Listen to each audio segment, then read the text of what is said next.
spirit speaking, truth seeking, heart reaching, knowledge leaking, seeds sowing, harvest reaping, man of meager means. I have yet to leave, I'm still breathing. To quit, I have no reason. I mean, I'm asleep, but I be trying to live my dream. I cannot even act if it's all easy. Either you gon' do it or you don't. Really, it ain't no in between. Baby, you can ask the sun. It's an everyday thing. Consistency in your routine is how you bring reality.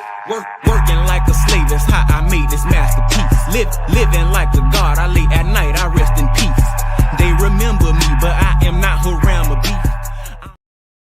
Peace, peace, peace, peace, peace. How you doing out there, light seekers? Man, I love that intro song.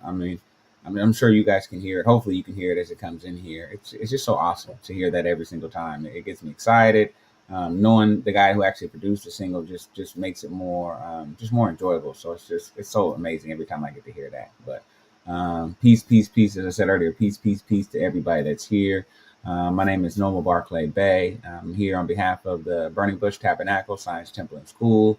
I'm here today just to do a quick reading, for everybody here today on a subject I think we've heard about before. We've maybe heard or seen the phrase before. I learned that there may be a new pronunciation for the phrase, which I always find that's really, really interesting. Anytime you can learn new things that you didn't know before. And so I think that's just what the joy of reading and learning is really all about. So before we get started, I'm going to say a prayer real quickly, and then I'm going to get into it. I'm going to probably do the preface and maybe parts of the first chapter of this particular book. I'll put it up on the screen so you can see it as well. Again, we're grateful for all those that have come here. You can always check us out multiple times throughout the week, but we do book club readings on Friday nights. We do adept studies with our Sheik, our map, our guide, Kari, Ibna, Goodman Bay. And then we have Sunday school, and then we're working out multiple times throughout the week. Again, as Sheik already talked about, the mind, body, and the spirit must agree. It must all come together. And so we try to just be an example. Being a Moor is not about filing paperwork and running out there and trying to prove to everyone that you're more intelligent than they are. It's not really what, being a Moor is not really what the science is really designed for. So I'm grateful that the BBT has opened their arms to me and allowed me to be a part of what goes on here. So without further ado, because I've been running my mouth for a minute, Allah, Father of the universe, Father of love, truth, peace, freedom, and justice. Allah is my protector, my guide, and my salvation by night and by day through his holy prophet, Noble Drew Ali, Shalom Aleichem, Ayash Ayah, Hotep, Islam, peace, peace, peace, peace, peace. Again, thank you here on this Friday, April 11th of 2025. You got to love life. You got to love how just the amazing opportunity we get every day to wake up and be an example. If not to ourselves, to someone else, whether you have a significant other, whether you have a little person, maybe they're a big person now, they used to be a little person. There's an opportunity every day for us to come out here and really be better than we were before. I think sometimes the difficulty that we have life is in holding yourself accountable, right? And here at the BBT, we have three pillars of who we are. It's consistency, communication, and making a commitment. You got to make a commitment to something, whether it's relationships, with the car you drive, whatever it is. You got to make a commitment to something. And then once you make a commitment to something, you got to be able to communicate, what it is you're doing, why you're doing it, if not to yourself, but to others, so that they can be a part of that or support that. And then most importantly, you've got to have some level of consistency. Like, you can't do anything in life without you didn't become the kind of driver that you are right now without being consistent. You didn't become the person you are that's been able to develop the knowledge, the skills, or whatever those habits that you have without some level of consistency. And so that's an important part of what we're going to do here. So again, without further ado, I'm going to go ahead and share my screen here really quickly. Hope everyone can see this right here. Again, this book is called The Great Ratio, the story of, and I would always pronounce that PHI, at least how I've always heard it growing up, as pie, right? Maybe it was phi, but I'm sure it was like pie, like pies that you eat. But if you look at the opening right here at the top, Livio unveils the history, and Livio is actually the author, of this particular literature. Livy unveils the history and mystery of the remarkable number. And again, I would always say pi, but then you look at it as pronounced Fee. So I would say, looking at that pronunciation, if that is correct, that's got to be fee. Maybe it's fay, right? But I'm just saying this based off my basic understanding of language. Certainly, there may be others who are a bit more advanced than I am. But certainly, as I look at that, that sounds like fee. So I would say that maybe the remarkable number phi, which certainly sounds different because I've heard it saying phi all my life, in such a way that math buffs and math phobes alike can celebrate her wonder. You will never again look at a pyramid, pine cone, or Picasso in the same light. And this is from Dan Brown, who is the author of the Da Vinci Code, which may or may not be a book I think that other people have heard of. I know there's a movie, and I don't know how close the movie is to the book. I do like to watch movies or adaptations of books sometimes. So again, The Golden Ratio of Pi by Mario Livio. Sorry. So I'm going to move here straight into the preface. Hopefully you guys can see that. If this is something you can't see, I certainly can try to make it a little bit bigger, because that may help. And so The Golden Ratio is a book about one number, a very special number. You will encounter this number, 1.61803 ... in lectures on art, history, and it appears in lists of quote-unquote favorite numbers compiled by mathematicians. Equally striking is the fact that this number has been a subject of numerous experiments in psychology. And again, this is just in this first paragraph talking about how mathematics and psychology, and history come together in some way, shape, or form. And I think that's the beautiful thing about knowledge, is if we can begin to try to see the knowledge for something that is much more expansive and has a much more connected tissue to everything. It's not always so I can't think of the word that I'm thinking of. It's not always so narrow in its scope, such that it doesn't have an impact with other things in life. So again, I became interested in the known number as the gold ratio 15 years ago, as I was preparing a lecture on aesthetics and physics. Yes, that is not an oxymoron. Again, now we've already talked about what? History, art, mathematics, psychology. Now we're talking about physics. Again, everything is connected. Many more colleagues, friends. I'm sorry. Let me go back to the beginning. I became interested in the number known as the golden ratio 15 years ago, as I was preparing a lecture on aesthetics and physics. Yes, that is not an oxymoron. And I haven't been able to get it out of my head since then. Many more colleagues, friends, and students than I would be able to mention from a multitude of disciplines have contributed directly and indirectly to this book. Here, I would like to extend a special thanks to Ives Elaine Boyce, Mitch Figgenbaum, Hillel Gouchman, Ted Hill, Ron Lifshitz, Roger Penrose, Joanna Posma, Paul Steinhardt, Pat Thine, Theo or Tio or Teal, Anne Vanderhelm, Devakar Viswanath, and Stephen Wolfram for invaluable information and extremely helpful discussion. Again, my apologies to anybody if I'm messing up any of these names. I'm doing the best I can to try to be respectful of the correct pronunciation. I'm grateful to my colleagues, Daniela Calzetti, Stefano Castrotano, and Massimo Stavelli for their help with translations from Latin and Italian, to Klaus Litherer and Hermine Lant for help with translations from German, and to Patrick Godin for his help from translations from French. Sarah Stevens, Rayborn, English, Elizabeth Fraser, and Nancy Hanks providing me with valuable bibliographical and linguistic support. I am particularly grateful to Sharon Tulin for her assistance with the preparation of the manuscript.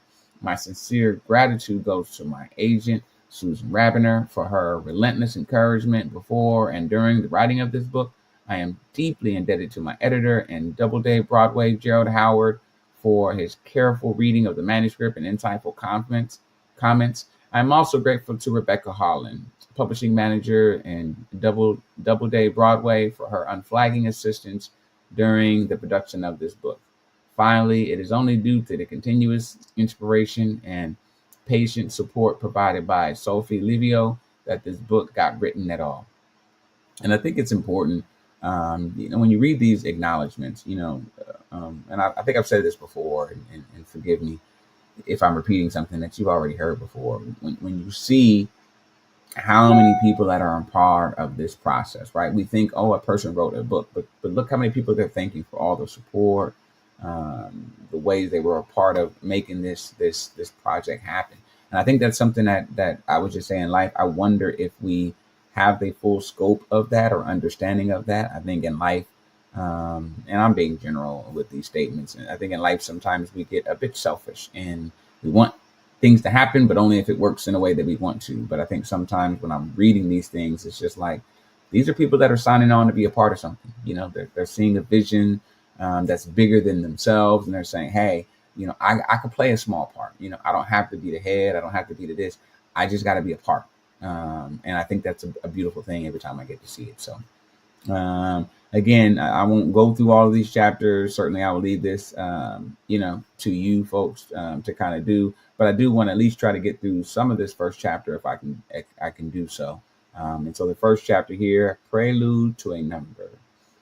Numberless are the world's wonders. And that's Sophocles, 495 to 405 BC. The famous British physicist Lord Kelvin, William Thomson, 1824 to 1907, after whom the degrees in the absolute temperature scale are named, once said in lecture, when you cannot express it in numbers, your knowledge is of a meager and unsatisfactory kind. Interesting. Let me go back to that. When you cannot express it in numbers, your knowledge is of a meager and unsatisfactory kind. So that certainly seems to suggest that numbers are a part of everything. And I think in a lot of sense, if we think about it, we could realize how important, numbers are a part of everything, whether it's from 1 to 2 to 3 to 4 to 5 to 6 to 7. Every number has its place, in life. And so I think we don't spend enough time really, I think, understanding the value of numbers. Kelvin was referring, of course, to the knowledge required for the advancement of science. But numbers and mathematics have the curious propensity of contributing even to the understanding of things that are, or at least appear to be, extremely remote from science. In Edgar Allan Poe, The Mystery of Mary Roget, the famous detective Auguste Dupin says, "We make chance a matter of absolute calculation. We subject the unlooked for and unimagined to the mathematical formula of the schools. At even a simpler level, consider the following problem you may have encountered when preparing for a party. You have a chocolate bar composed of 12 pieces. How many snaps will be required to separate all the pieces? The actual answer is much simpler than you might have thought, and it does not require almost any calculation. Every time you make a snap, you have one more piece than you had before. Therefore, if you need to end up with 12 pieces, you will have to snap 11 times. And I hope you guys can picture that, a little, a chocolate bar, that's got all the little rivets in it. I think that's what they're talking about. It's 4 across, 4 in the middle, and then 4 on the bottom. We're talking about the Hershey's bar, basically, is what they're talking about. Every time you break off a piece of that, that's how you get to the 12 pieces. Again, but you'd have to do that 11 times for you to get 12 pieces, if that makes sense. More generally, irrespective of the number of pieces the chocolate bar is composed of, the number of slaps is always one less than the number of pieces you need. Interesting. So again, the number of snaps is always one less than the number of pieces you need. Interesting. Even if you are not a chocolate lover, you realize that this example demonstrates the simple mathematical rule that can be applied to many other circumstances. But in addition to mathematical properties, formula, and rules, many of which we forget anyhow, because I know I forgot a lot of the stuff that I learned back when I was younger. You kind of have to continue to read and search for knowledge so that way everything stays fresh.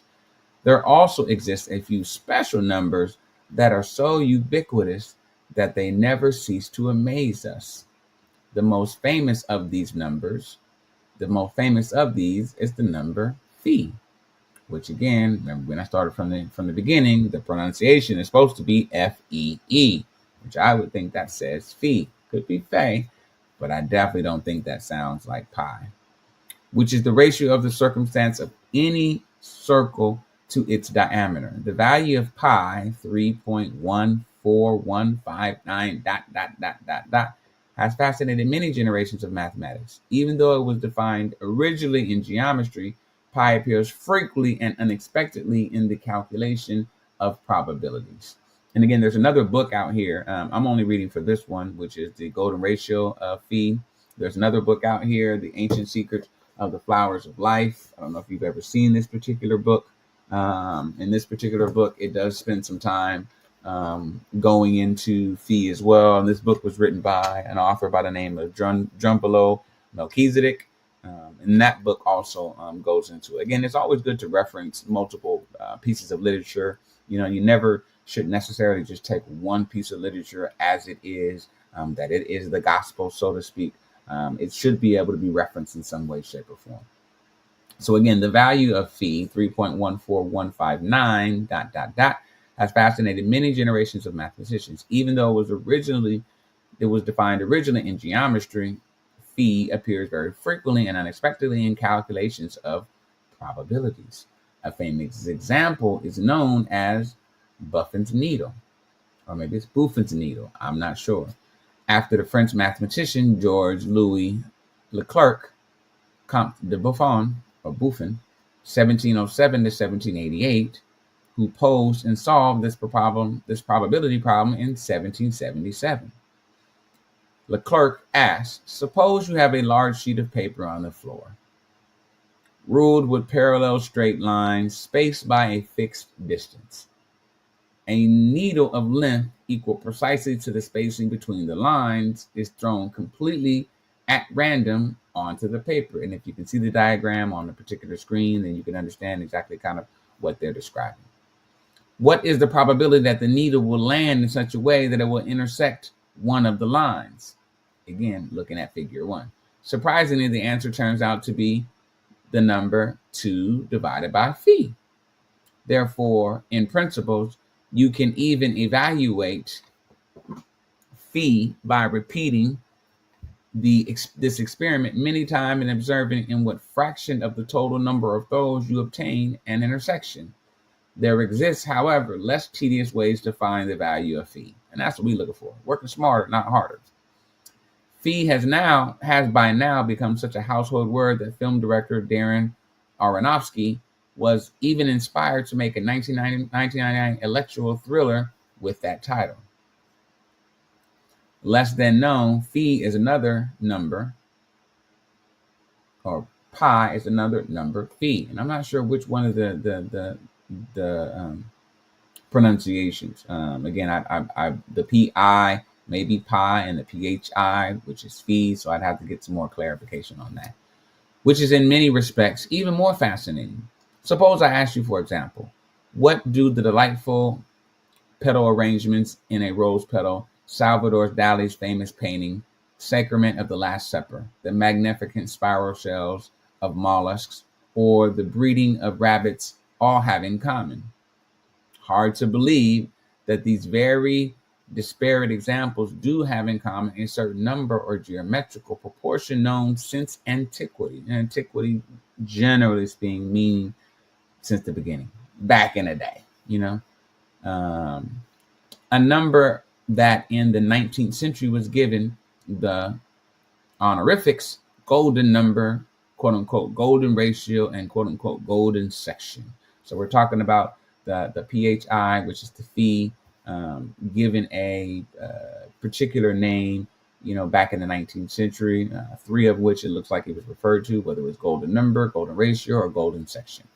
A book published in Italy at the beginning of the 6th century went so far as to call this ratio, quote unquote, divine proportion. In everyday life, we use the word proportion either for the comparative relation between parts of things with respect to the size or quality, or when we want to describe a harmonious relationship between different parts. In mathematics, the term proportion is used to describe an equality of the type 9 is to 3 as 6 is to 2. As we shall see, the golden ratio provides us with an intriguing mingling of the two definitions, in that while defined mathematically, it is claimed to have pleasing harmonious qualities. And again, we all should understand, or we should know, even though it doesn't necessarily seem like there's a connection. Proportions are important. I mean, we all cook, right? Or you've seen people cook, or you try to make something, or whether it's cake or whatever it might be. You got to have the 1/4 of this and 2 pinches of that and 1 tablespoon of that. If any of those proportions, change, then it's going to change the makeup and the dynamics of what you're trying to create. The first clear definition of what has later become known as the golden ratio was given around 300 BC by the founder of geometry as a formalized deductive system, Euclid of Alexandria. We shall return to Euclid and his fantastic accomplishments in chapter 4. But at the moment, let me note only that so great is the admiration that Euclid commands that in 1923, the poet Edna St. Vincent Millay wrote a poem entitled Euclid Alone Has Looked on Beauty Bare. Actually, even Millay's annotated notebook from her course in Euclidean geometry has been preserved. Euclid defined a proportion derived from a simple division of a line into what he called its quote-unquote extreme and mean ratio. In Euclid's words, a straight line is said to have been cut in extreme and mean ratio when, as the whole line is to the greater segment, so is the greater to the lesser. In other words, because I know I didn't understand that when I first read that, and maybe you did, but it didn't make sense when I first read it. In other words, if we look at figure 2, the line AB is certainly longer than the segment AC. At the same time, the segment AC is longer than CB. So we have figure 2 up here. I don't see figure 2 up here. I was looking for figure 2. Okay, so here we go. So when we look at figure 2, AB is certainly longer than the segment A to C. At the same time, the segment AC is longer than CB. Okay. If the ratio of length of AC to that of CB is the same as the ratio of AB to AC, then the line has been cut in extreme and mean ratio, or in a quote unquote golden ratio. Who could have guessed that this innocent looking line division, which Euclid defined for some purely geometrical purposes, would have consequences in topics ranging from leaf arrangements in botany to structures of galaxies containing billions of stars, and from mathematics to the arts. The golden ratio, therefore, provides us with a wonderful example of that feeling of utter amazement that the famous physicist Albert Einstein, 1879 to 1955, valued so much. In Einstein's own words, quote unquote, the fairest thing we can experience is the mysterious. It is the fundamental motion which stands at the cradle of true art and science. He who knows it not can no longer wonder, no longer feel amazement. It is as good as dead, a snuffed out candle. As we shall see calculated in this book, the precise value of the golden ratio, the ratio of A to C, AC to CB in figure 2, is the never-ending, never-repeating number 1.6180339887 . And such never-ending numbers have intrigued humans since antiquity. One story has it that when the Greek mathematician Hippasus of Metapontum discovered in the 5th century BC that the golden ratio is a number that is neither a whole number, like the familiar 1, 2, 3, nor even a ratio of 2 whole numbers, like the fraction 1/2, 2/3, as rational numbers. This absolutely shocked the other followers of the famous mathematician Pythagoras, i.e., the Pythagoreans. The Pythagorean worldview, which will be described in chapter 2, was based on an extreme admiration of the arithmos, the intrinsic properties of the whole numbers of the ratios, and their presumed role in the cosmos. The realization that there exist numbers like the golden ratio that go on forever without displaying any repetition or pattern caused a true philosophical crisis. Legend even claims that, overwhelmed with this stupendous discovery, the Pythagoreans sacrificed 100 oxen in awe. Although this appears highly unlikely given the fact that the Pythagoreans were strict vegetarians. I should emphasize at this point that many of these stories are based on purely documented historical material. The precise date for the discovery of numbers that neither whole nor fractions known as irrational numbers is not known with any certainty. Nevertheless, some researchers do place the discovery in the 5th century BC, which is at least consistent with the dating of the stories just described. What is clear is that the Pythagoreans basically believed that the existence of such numbers was so horrific that it must represent some sort of cosmic error, one that should be suppressed and kept secret, right? And I think that's always interesting that sometimes when we're, receiving new information or we're hearing something that we don't know of or that we're not very versed on, is to sometimes it can seem just unbelievable, right? It's just like, oh, there's no way that can be, right? But I think the thing we have to also understand is there's just so much that we do not know. But yet the ego, and forgive me, I'm certainly not trying to attack anybody, the ego makes us think that there is so much that we do know, or that what we do know is so much that it sometimes doesn't allow us to have the level of humility that we need to understand that every day is an opportunity to learn. Every day is an opportunity to challenge what you think you know. So that way, if that makes sense.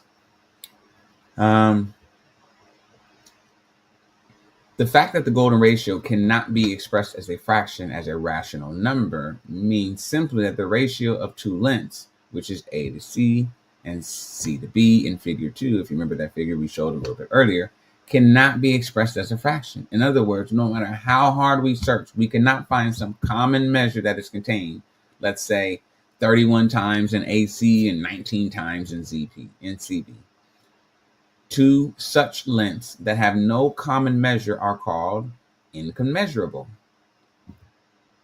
The discovery that the golden ratio is an irrational number was therefore at the same time a discovery of incommensurability.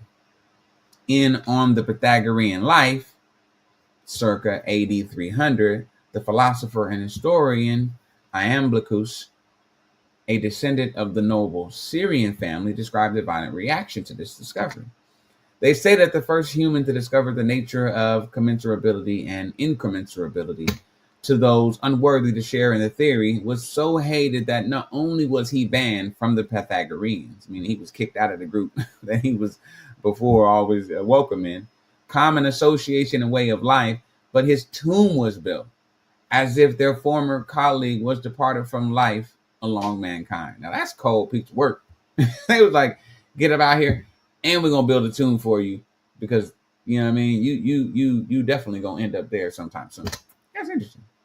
In other professional mathematics, in the professional mathematic literature, the common symbol for the golden ratio is the Greek letter tau, T, from the Greek top dot II, T-O-M-I, to-me, which means the cut or the section. However, at the beginning of the 20th century, the American mathematician Mark Barr gave the ratio a name of phi, P-H-I, 4. The Greek letter of the name Phidias, the Greek sculptor who lived around 490 to 430 BC. Phidias' greatest achievements were the Athena Parthenos in Athens and the quote-unquote Zeus in the Temple of Olympia. He is traditionally always also credited with having been in charge of other Pythagorean sculptures, although it's quite probable that many were actually made by his students and assistants. Barr decided to honor the sculptor because a number of art historians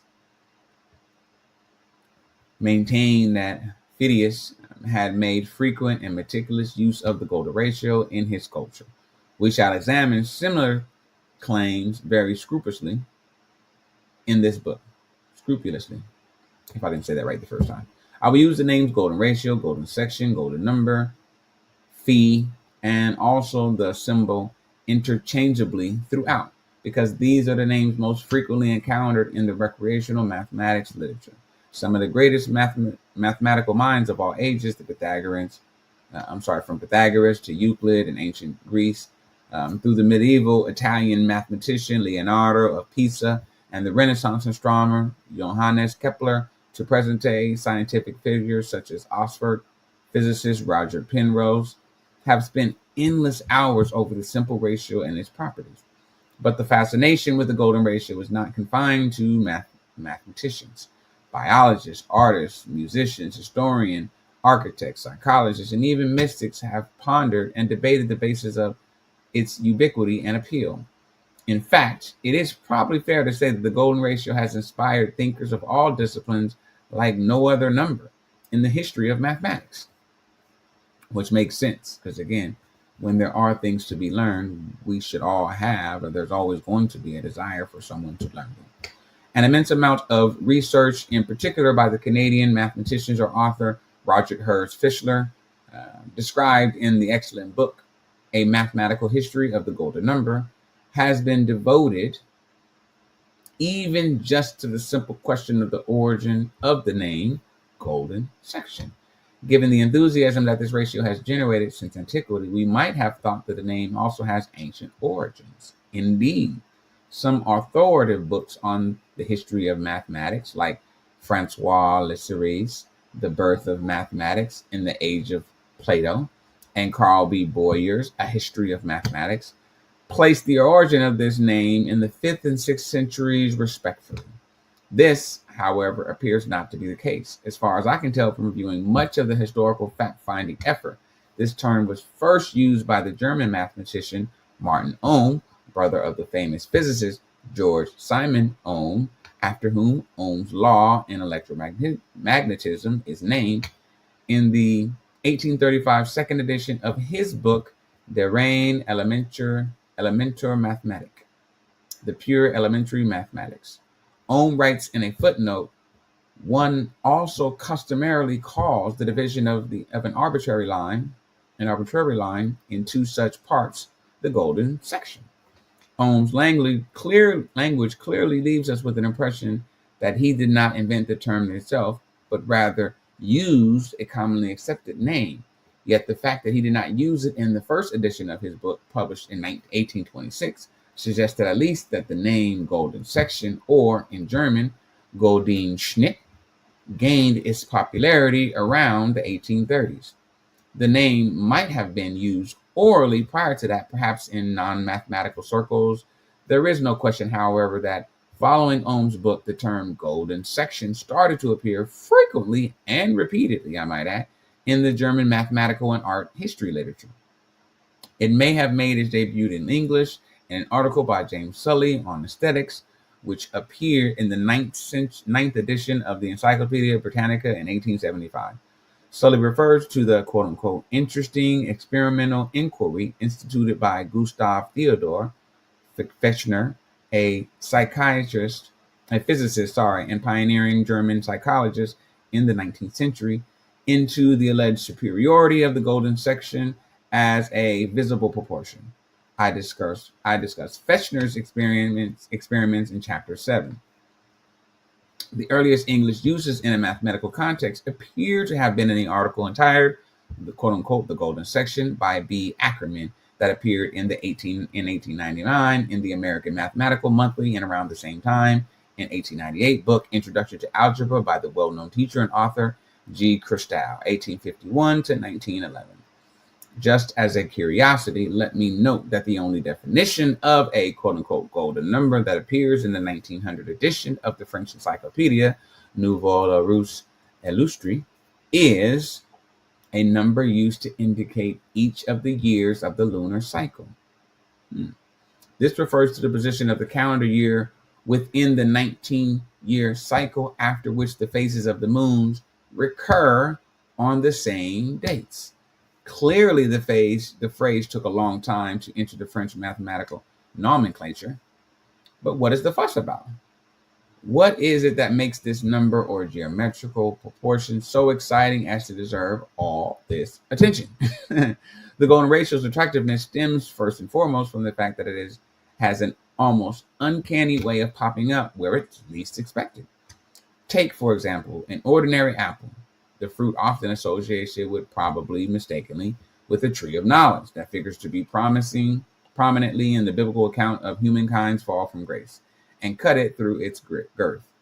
You will find that the apple seeds are arranged in a 5-star pattern, or pentagon. Look at figure 3.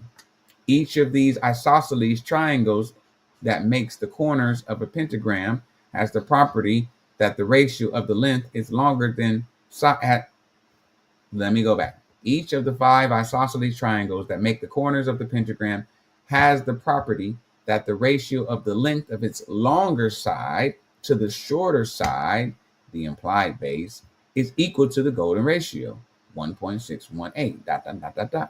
But you may think, maybe this is not so surprising. After all, the golden ratio has been defined as a geometrical proportion.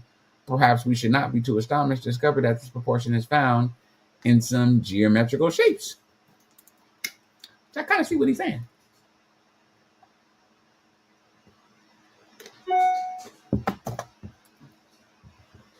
This is, however, only the tip of the iceberg. According to Buddhist tradition, in one of Buddha's sermons, he did not utter a single word. He merely held a flower in front of his audience. What can a flower teach us?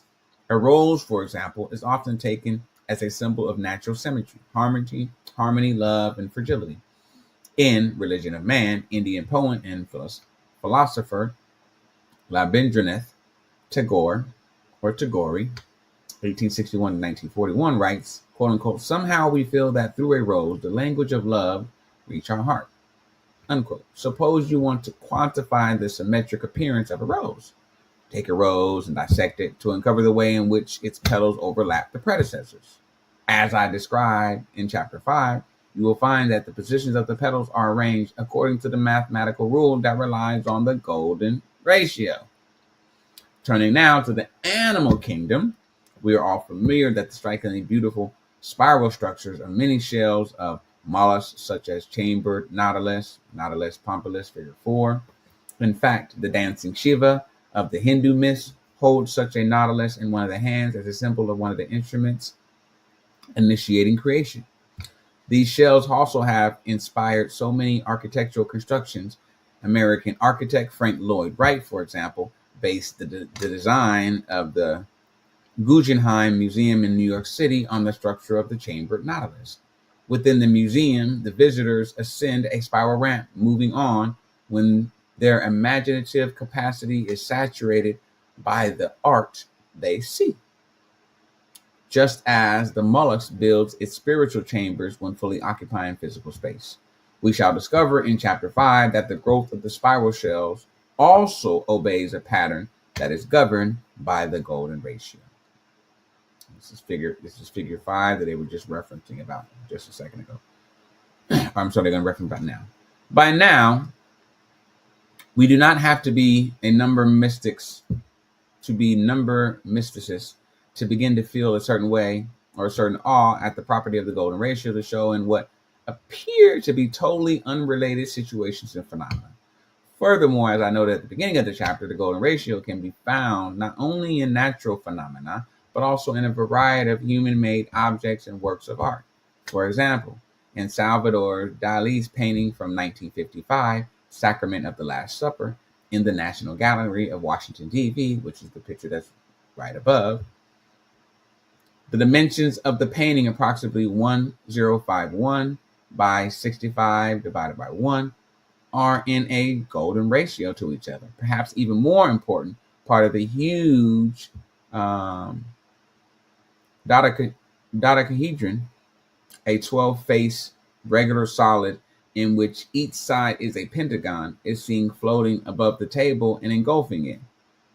So can you guys see this big thing right here? What it's talking about? That's flowing above the gate. below the table engulfing it. As we shall see in chapter 4, regular solids like the cube that can be precisely enclosed by a sphere with all of their corners resting on the sphere, and the dodecahedron in particular, are intimately related to the golden ratio. Why did Dali choose to exhibit the golden ratio so prominently in his painting? His remark that the communion must be symmetrical only begins to answer the question. As I show in chapter 7, the golden ratio features, or at least claim to feature, in the works of many artists, architects, designers, and even in famous musical compositions. Broadly speaking, the golden ratio has been in some of these works to achieve what we might term quote unquote visual or audio effectiveness. One of the properties contributing to such effectiveness is proportion, the size relationships of parts to one another as to the whole. The history of art shows that the long search for an elusive canon of perfect proportion, one that would somehow automatically confer aesthetically pleasing qualities on all works of art, the golden ratio has proven to be the most enduring. But why? A closer example of the examples from nature and from arts reveal that they raise questions at 3 different levels of increasing depth.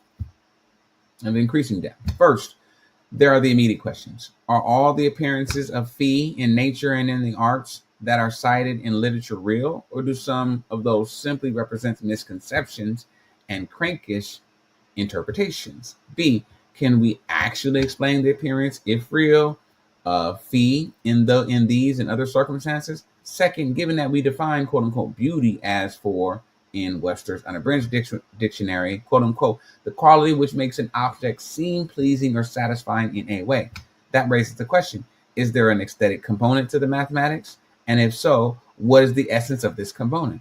This is a serious question because, as the American architect, mathematician, and engineer Richard Buckminster Fuller, 1895 to 1983, once put it, when I am working on a problem, I never think about the beauty. I think only of how to solve the problem. But when I am finished, if the solution is not beautiful, I know it is wrong. Finally, the most intriguing question is, what is it that makes mathematics so powerful and ubiquitous? What is the reason that mathematics and numerical constants like the golden ratio play such a central role in topics ranging from fundamental theories of the universe to the stock market? Does mathematics exist even independently of the humans who have discovered, invented it, and its principles? Is the universe by its very nature mathematical? The last question can be phrased using the famous aphorism of the British physicist Sir James Jeans, 1847 to 1946, as, is God a mathematician? The golden ratio. I will attempt to address all those questions in some detail in this book via the fascinating story of Phi. The sometimes tangled history of this ratio spans millennia as well as continents. Equally important, I hope to tell a good human interest story. A part of the story will be about the time when quote unquote scientists and quote unquote mathematicians were self-selected individuals who simply pursued questions that kindled their curiosity. These people often labored and died without knowing whether their works would change the course of scientific thought or would simply disappear without a trace. Before we embark on this main journey, however, we have to familiarize ourselves with numbers in general and with the golden ratio in particular. After all, how did the initial idea of the golden ratio arise? What was it that led Euclid to even bother to define such a line division?